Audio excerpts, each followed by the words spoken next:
इसे ऐड करने के लिए कुछ कल मैंने बतला रखा था। इसे कॉपी करेंगे यहाँ से और इस पे ऐड का ऑप्शन चूज करेंगे और पेस्ट कर देंगे। आप गौर से देखिए कि जितना जितना है उतना उतना ऐड हो गया। 16, 30 का 60, 14 का 28, 19 का 38। तो आप इस तरीके से डेटा को ऐड कर सकते हैं, कॉपी पेस्ट से ही सब्ट्रैक्ट कर सकते हैं, मल्टीप्लाई कर सकते हैं, डिवाइड कर सकते हैं। ये कल के क्लास में था कट कॉपी पेस्ट।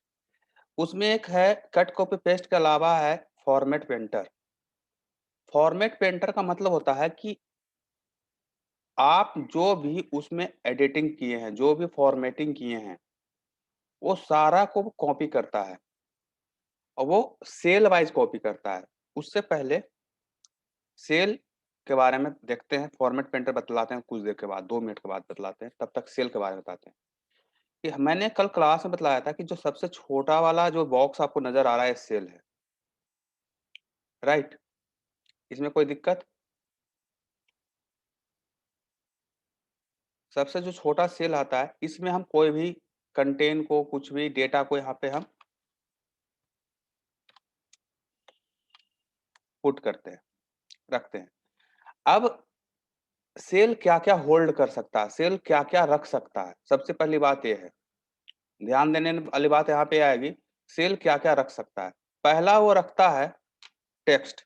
आप बोलिए कि सारा चीज रख लेता है, ठीक है? Text, number, formula. Formula formula क्या रिटर्न करता है? 3 चीज रिटर्न करता है। या तो वो नंबर में वैल्यू रिटर्न करेगा, या टेक्स्ट में वैल्यू रिटर्न करेगा, या वो एरर देगा।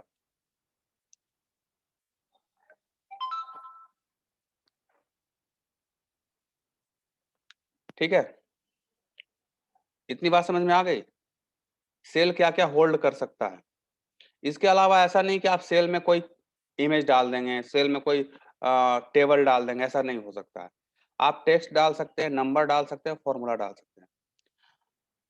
एक्सेल का जो सेल होता है, वो टेक्स्ट को, नंबर को अलग-अलग तरीके से आइडेंटिफाई करता है।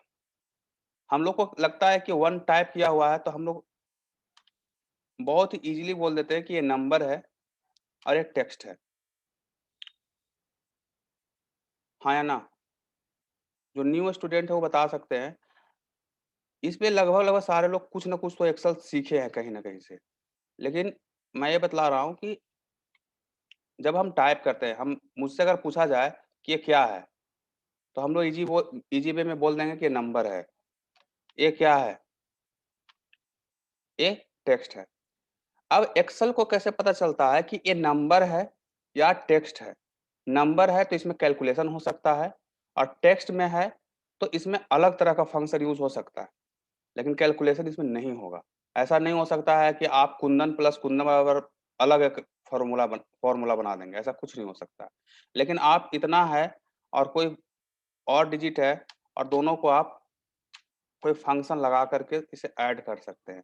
तो एक्सेल को कैसे पता चलता है कि ये नंबर है? पहली बात, बहुत बेसिक सा चीज़ है।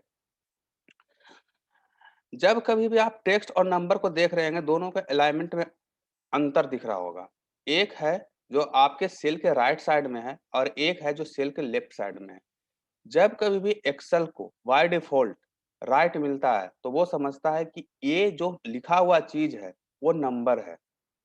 जब लेफ्ट में होता है, तो वो ये है, टेक्स्ट है। जब हम कोई फ़ॉर्मूला लगाते हैं, तो या तो ये नंबर देगा, या तो टेक्स्ट देगा, या एरर वैल्यू देगा। तो जब एरर वैल्यू देगा, तो वो सेंटर होगा। आप देख रहे हैं सेंटर में है, ये लेफ्ट में है और ये राइट में है।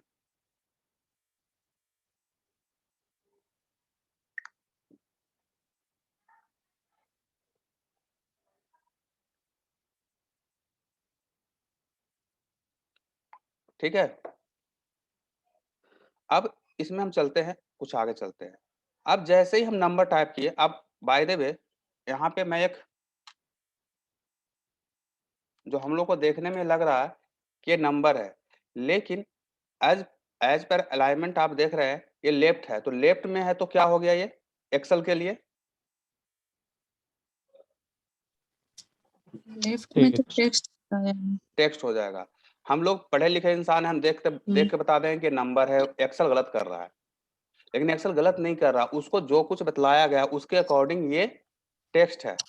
पूछ लेते हैं एक्सेल से पूछते हैं कि क्या है ये टेक्स्ट है या नंबर है। ये नहीं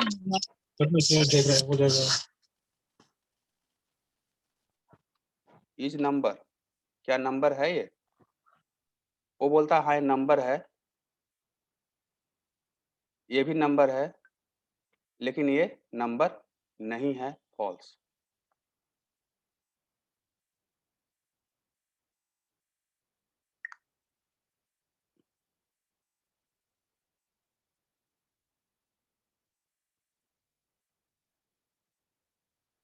ठीक है, तो एक्सेल को ये पता चला कि ये नंबर नहीं है। तो इस तरीके से एक्सेल जो है टेक्स्ट को अलग, नंबर को अलग, फॉर्मूला को अलग ट्रीट करता है। अब सेल में हम ये तीन चीज होल्ड करवाते हैं। अब अगला क्वेश्चन ये जाता है कि सेल में हम नंबर कितने डिजिट तक टाइप कर सकते हैं। तो 11 या 12 के बाद सेल में नंबर टाइप नहीं होने लगता है। 1 2 3 4 5 6 7 8 9 10 11 टाइप हो गया, 12 चेंज हो गया।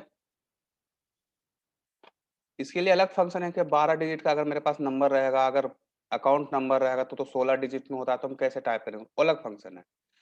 अब अगला क्वेश्चन ये आता है कि टेक्स्ट कितना कैरेक्टर तक टाइप हो सकता है, क्योंकि हम लोग उतना कैरेक्टर तक जाते ही नहीं है।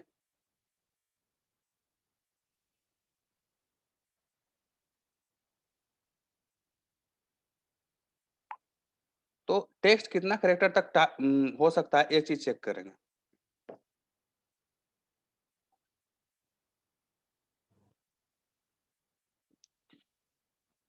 इक्वल साइन, रिपीट,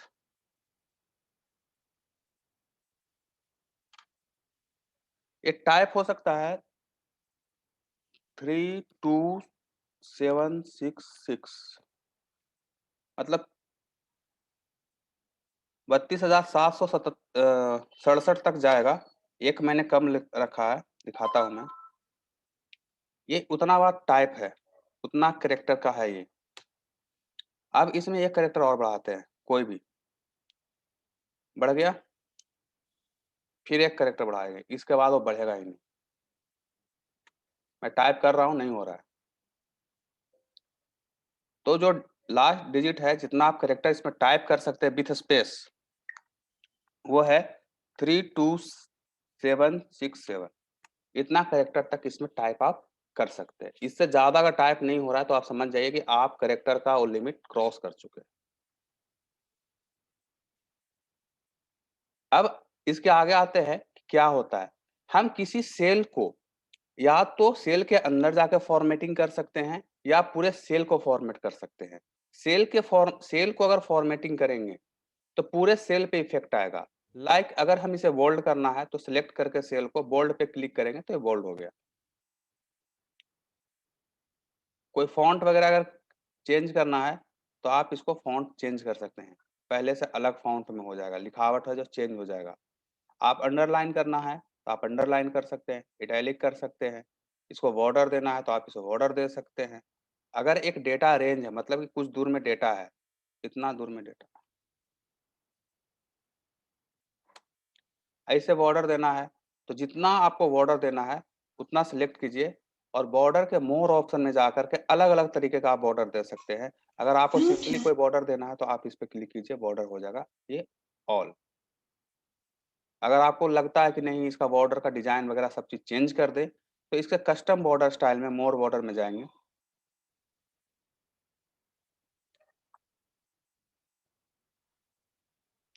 अब मुझे लगता है कि ये वाला लाइन होनी चाहिए, रेड में होनी चाहिए, ठीक है, जो सिर्फ आउटलाइन हो।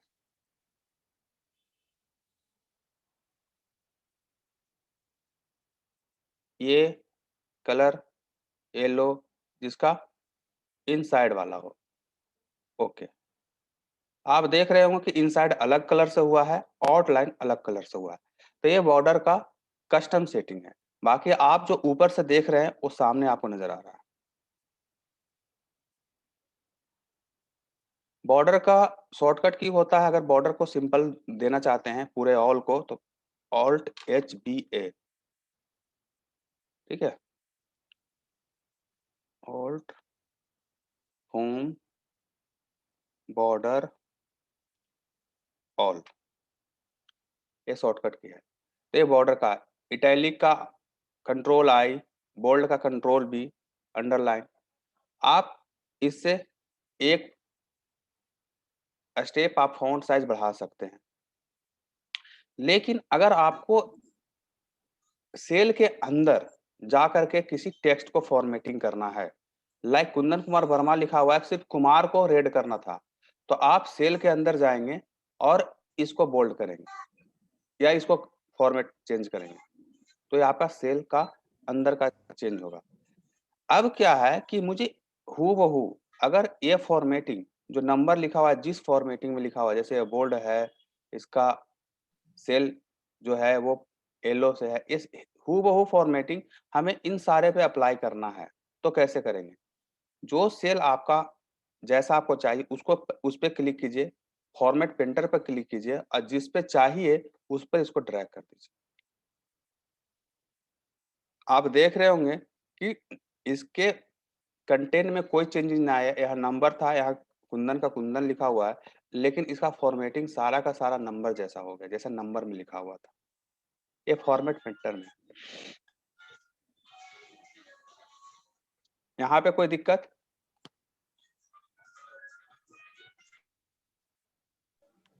नहीं। ठीक है। ये अभी आज का जो क्लास है बहुत इजी क्लास है, क्योंकि ये सारे चीज आप ना MS वर्ड में भी देखे होंगे, एक्सेल में भी देख रहे हैं, तो ये इजी सामने नजर भी आता रहता है। तो सामने जिसको नजर आता है हम लोग क्या करते हैं, क्लिक कर लेते हैं। एक्सेल में तब दिक्कत होती है जो उसका इंटरनल है, जो नजर नहीं आता है लेकिन हमें करना पड़ता है। वरना हम लोग तो ऐसे हैं, इंडिया के लोग हैं, जुगाड़ू तो है ही, कहीं पे क्लिक करके एक बार चेक कर लेंगे कि इस पे क्लिक करने के बाद क्या होता है, इसमें क्लिक कर। धमाल मूवी तो देखे ही होंगे, ये बटन दबा दिया, दबाना नहीं था, वो वाली चीज। नहीं दबाना था। हाँ, सामने बटन आपको नजर आ रहा है, सारा आप क्लिक करके चेक कर लेते हैं।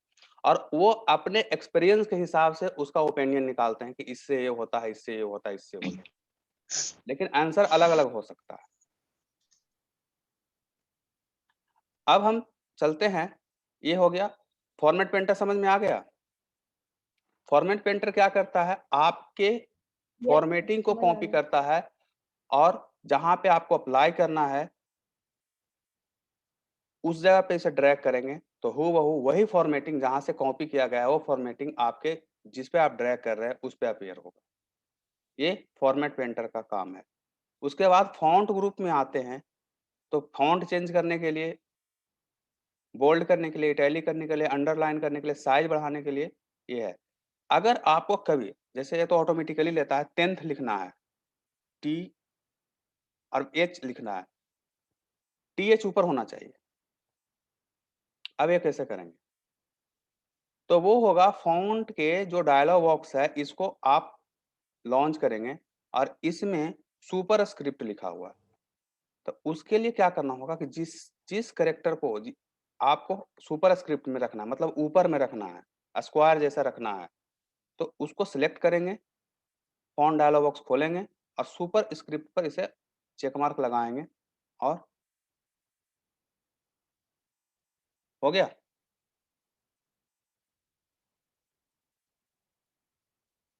सब स्क्रिप्ट जैसे हम मुझे लिखना है H2SO4, तो H के नीचे 2 होना चाहिए, H2SO4।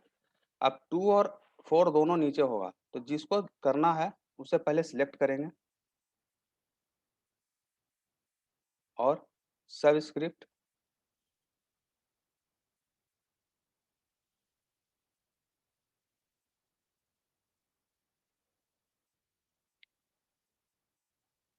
क्लियर।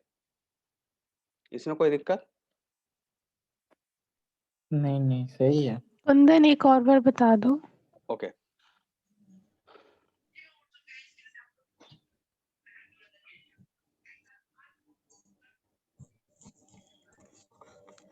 लाइक मुझे 10th लिखना है, सेकंड लिखना है, इस तरीके से सब स्क्रिप्ट में लिखना है, तो 10 टाइप करेंगे, th टाइप करेंगे और इसको ऊपर करना था, जिसको ऊपर करना वो उसको उस एक्शन को कहते हैं सुपर स्क्रिप्ट। जहां भी ऊपर करना होगा, जिस डॉक्यूमेंट में या स्प्रेडशीट में, जिस एप्लीकेशन में आप जाते हैं, वहां सुपर स्क्रिप्ट है, तो इसका मतलब एक ही होता है कि आप उस कैरेक्टर को स्क्वायर के रूप में लिखना चाहते हैं। सिलेक्ट करेंगे, ठीक है, और फॉन्ट डायलॉग बॉक्स खोलेंगे यहां से और सुपर स्क्रिप्ट कर देंगे। ऐसे डॉक्यूमेंट वाला कोई भी एप्लीकेशन में आप जाते हैं, लाइक ये आपका MS वर्ड है, आप 10th टाइप कीजिएगा, ऑटो करेक्ट है, ऑटोमेटिकली उठाता है। पहले हम लोग को क्या करना होता था, मैनुअल करना होता। जब हम 2003 2007 पढ़ते थे तो मैनुअल इसको ऊपर करते थे, टी लिखते थे, TH लिखते थे, सिलेक्ट करते थे और इसको सुपर स्क्रिप्ट, यहाँ पे super script control shift H F press करते थे, तब जाता था। लेकिन 2010 के बाद जब अपडेट हुआ आपका ऑफिस, तो कोई भी डॉक्यूमेंट वाले पेज में ऑटोमेटिकली होता है। अब देखिए यहाँ पे ऑटो करेक्ट लिखेगा कि ये ऑटो करेक्ट हो गया, ऑटोमेटिकली सही हो गया। तो ये वर्ड में है, लेकिन हम वर्ड में कहा नहीं थे, हम कहा थे स्प्रेडशीट में, तो यहाँ पे हमें अभी भी मैनुअल करना पड़ रहा है। अब सब स्क्रिप्ट का देखते हैं, H2 एक सेकंड। हेलो, हाँ भाव। हेलो। हाँ भाव बोलो। हेलो, हाँ कुंदन। हाँ जी। सॉरी संडे के दिन परेशान करने के लिए। अरे नहीं, मैं 1 घंटा में कॉल करूँ, वो सेशन ले रहा था बस। ठीक है, कोई काम था? बस सिस्टम के लिए पूछना था थोड़ा। सिस्टम के लिए, ठीक है, करता हूँ 1 घंटा में। ठीक है, ओके ओके, ठीक है। H2SO4। अब 2 को सिलेक्ट करेंगे, फॉन्ट डायलॉग बॉक्स खोलेंगे, सब स्क्रिप्ट। 4 को करना है, 4 को सिलेक्ट किया, फॉन्ट डायलॉग बॉक्स खोला और सब स्क्रिप्ट। कभी-कभी आप देखते हैं कि कोई वर्ड लिखा होता है, जैसे जो मतलब हमारे ऑफिस से ऑफिस से हैं, ठीक है? तो उनको पता है कि कभी-कभी कोई SOP या कोई भी गाइडलाइन चेंज होता है, तो पहले वाला को हटाया नहीं जाता। उसको ऐसा नहीं कि आप बैक स्पेस देके हटा देते हैं, उसको कट कर देते हैं। कैसे रहेगा? ऐसे टाइप रहता है और इस तरह के क्रॉस किया हुआ रहता है, ठीक है? तो ये कहाँ से होगा? ये उसी डायलॉग बॉक्स से होगा। लिखेंगे, सिलेक्ट किया, अगर पूरा को सिलेक्ट करना है तो पूरा को, नहीं तो अगर कुछ लेटर को करना है तो सिलेक्ट करेंगे, फॉन्ट डायलॉग बॉक्स में आएंगे और जो एक्सट्रैक्ट थ्रूआउट लिखा हुआ है, इस पे चेक मार्क लगा देंगे। तो ये आपका जितना सिलेक्टेड आपका कंटेंट है, जितना सिलेक्टेड कैरेक्टर है, उस पे क्रॉस हो जाएगा। तो ये आपका फॉन्ट डायलॉग बॉक्स का वर्क था। फिल करने के लिए आप यहाँ पे फिल कर रहे हैं,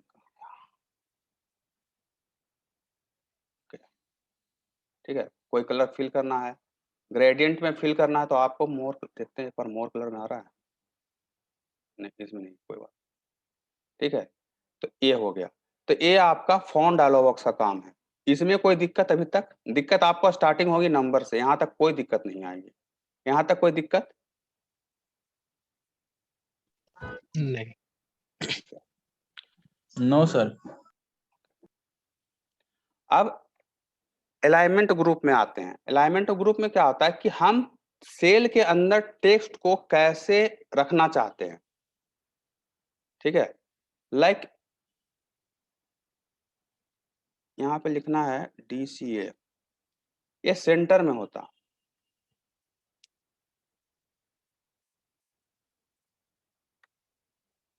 ये बीच में होता, सेंटर में होता। आप क्लिक करो, लेफ्ट में तो ये आपका अलाइनमेंट है। लंबे कैरेक्टर पे आते हैं, जो बहुत सारे कैरेक्टर हो तब। अच्छा,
अब इसको अलाइनमेंट भी करना है तो आप इसी जगह से अलाइनमेंट कर सकते हैं।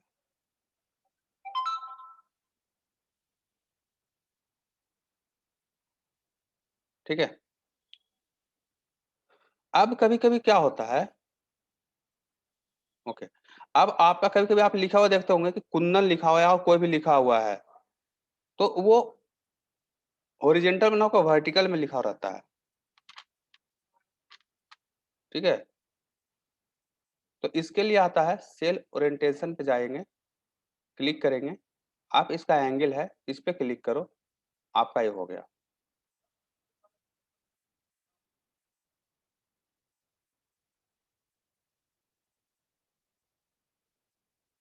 ऐसा लिखा हुआ देखते होंगे।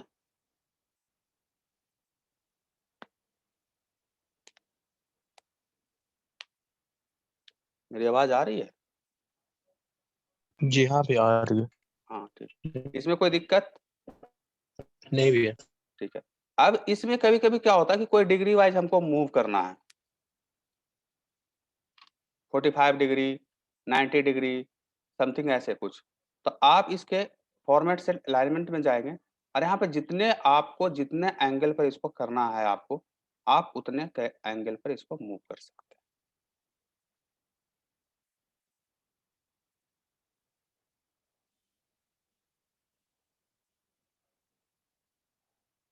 ये हो गया। अब कभी आपको ऐसा भी लिखना हो सके कि आपको ना कुछ स्पेस छोड़ करके लिखना है। मान लीजिए कि आपके पास, अरे यार अब 10 मिनट ही रह गया।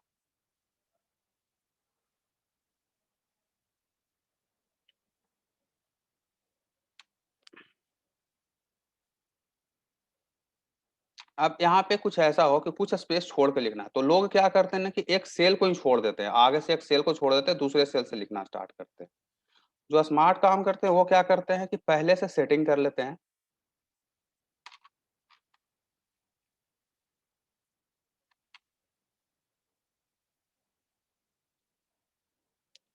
और इंडेंट पे क्लिक करते हैं। अब जब कभी भी, सॉरी,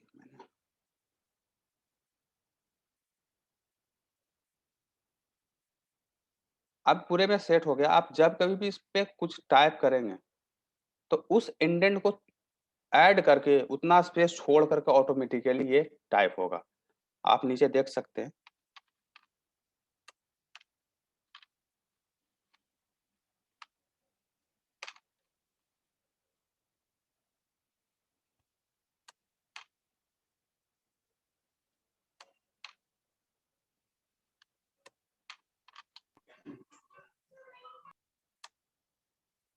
ठीक है, उतना छोड़कर।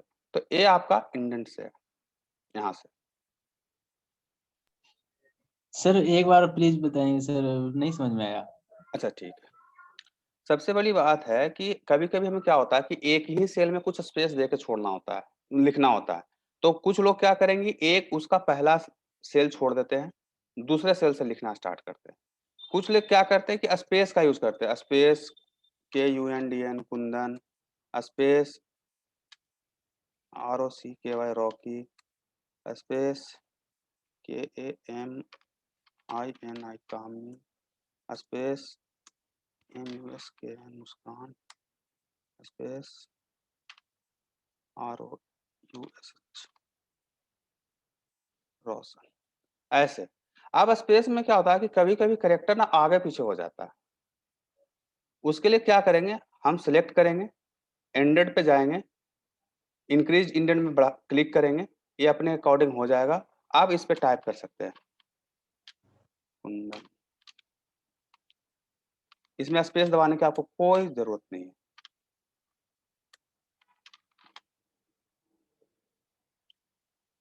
आसान आपको करना था, आप बिना नॉलेज के भी काम कर रहे थे, कुछ नॉलेज हुआ उस पर भी काम कर रहे थे, और आपके पास एक परफेक्ट नॉलेज हुआ तब भी काम कर रहे हैं। मैंने कल भी यही बतलाया था कि आप एक्सेल में अगर नॉलेज नहीं होगा तब भी काम करेंगे, लेकिन आपका काम करने का जो टाइम ड्यूरेशन है वो चेंजेस हो जाएगा। इसमें कोई दिक्कत अभी? No sir. नहीं नो अब आगे आते हैं, ठीक है। रैप टेक्स्ट, रैप टेक्स्ट का क्या मतलब होता है कि आपके सेल में, आपका सेल जितना बड़ा है, जितना है, उसके अकॉर्डिंग ऑटोमेटिकली अगला जो करेक्टर है वो ऑटोमेटिकली मूव हो जाएगा जब सेल लास्ट हो जाएगा। लाइक हम कुछ टाइप कर रहे हैं, चलो भाई टाइप हो जा, मैंने टाइप कर दिया।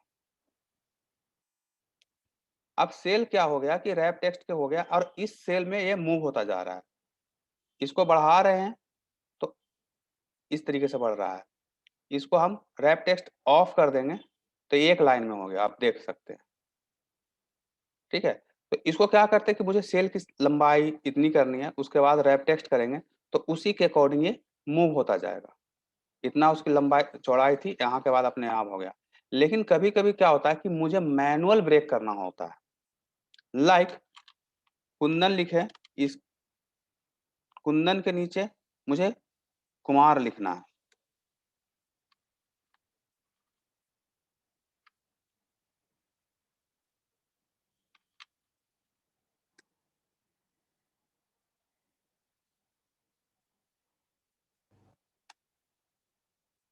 कुमार हो गया। अब इसके नीचे मुझे वर्मा लिखना, तो इसे मैनुअल ब्रेक कहते हैं। तो मैनुअल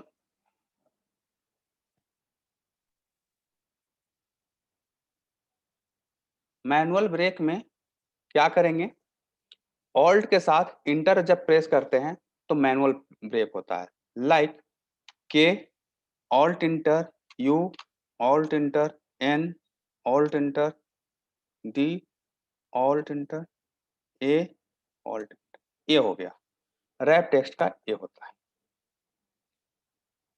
इसमें कोई प्रॉब्लम? शॉर्टकट की याद नहीं होगा, भैया। Alt inter. Alt inter. अब हम आगे चलते हैं, मर्ज एंड सेंटर, बहुत ही यूजफुल चीज है, हम किसी भी अलाइनमेंट में अगर इसको नहीं सीखे तो बहुत दिक्कत की बात है। मर्ज एंड सेंटर का क्या मतलब होता है कि आपको सिलेक्टेड सेल को वो एक सेल में कन्वर्ट कर देता है।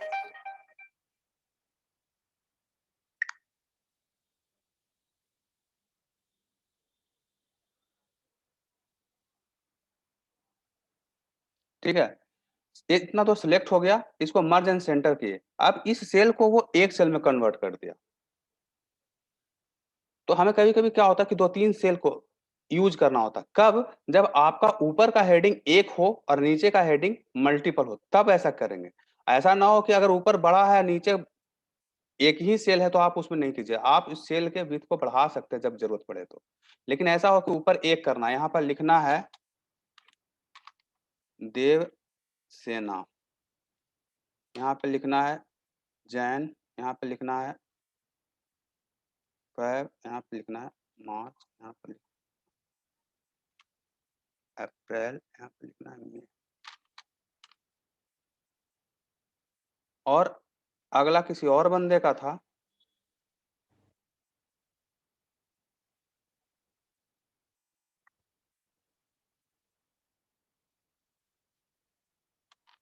हिमांशु सर।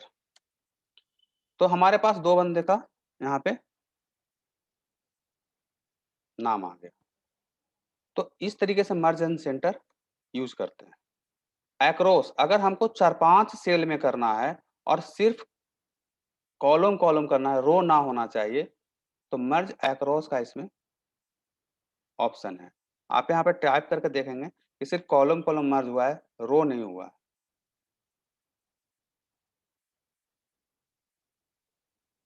ठीक है, कोई दिक्कत इसमें? नहीं। कल जो क्लास, नहीं। सॉरी अगला जो वीक में क्लास होगा सैटरडे को, अगले वीक का, वो ना बहुत ही इंपॉर्टेंट है। नंबर फॉर्मेटिंग अच्छे को समझ में नहीं आता, अच्छे को समझ में नहीं आता। तो मैं काइंडली सबसे रिक्वेस्ट करता हूँ कि सारे लोग अटेंड हो, जो आपके रेफरेंस में आए हैं उनको भी बता देंगे नंबर फॉर्मेटिंग, क्योंकि यहाँ तक बहुत से बंदे जानते हैं, नंबर फॉर्मेटिंग के बाद उनको यूज करना टफ होने लगता है। इसलिए अगला क्लास बहुत ही जरूरी है। नंबर फॉर्मेटिंग क्या क्या होता है, नंबर फॉर्मेटिंग में कैसे करते हैं, उसमें बहुत ज्यादा कैलकुलेशन और बहुत ज्यादा फॉर्मेटिंग होता है। अभी तक हमने सीखा टेक्स्ट फॉर्मेटिंग, टेक्स्ट को कैसे बोल्ड करेंगे, इटैलिक करेंगे, अंडरलाइन करेंगे, बड़ा करेंगे, छोटा करेंगे, अलाइनमेंट देंगे। लेकिन नंबर फॉर्मेटिंग में बहुत सारे ऑप्शंस होते हैं, बहुत सारे। यू कांट बिलीव कि एक बंदा इसी चीज पे चैलेंज लगाया था कि हम किसी सेल में 0 टाइप करें और यहाँ पे JDRO लिखा हुआ होना चाहिए। इसी सेल में मैं 0 टाइप कर रहा हूँ, इसी सेल में JDRO हो। ये हो सकता है कि नहीं हो सकता है, लेकिन उस समय कुछ नॉलेज थी मुझे, तो मैंने बोला कि भाई इतनी सी बड़ी बात है, कोई बात नहीं है, मैं कर देता हूँ यार।